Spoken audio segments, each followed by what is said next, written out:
Home and Security Editor Mark White, who's in Brighton for us today. And Mark, indeed, you were there yesterday as drones were being sent up and hundreds of officers on the ground there. And we understand even more officers are being brought in today, that sense of urgency ever heightened.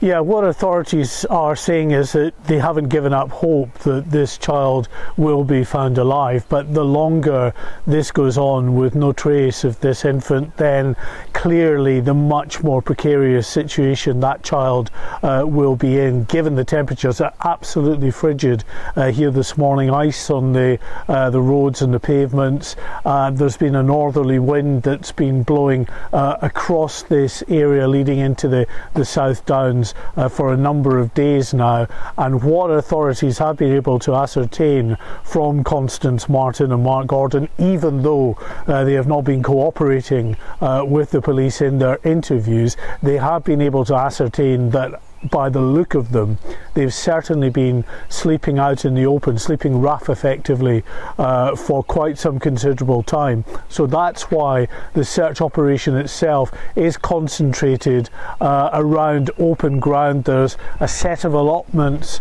further north from where we are, a few hundred feet in length for those allotments. We saw rows of police officers working their way up the allotment yesterday and then coming back again. Now that may happen once again, a more methodical search this time. There's also a nature reserve around here, golf course, and an indication that the couple were also seen in Newhaven, which is some distance away from here as well. So it's a lot of territory. So far it's 7 miles by 13 miles, that search area, which is, according to the police, 91 square miles that they're having to search. And all of the time, as I say, the couple in custody have not cooperated at all in terms of giving the police an indication of where that child is.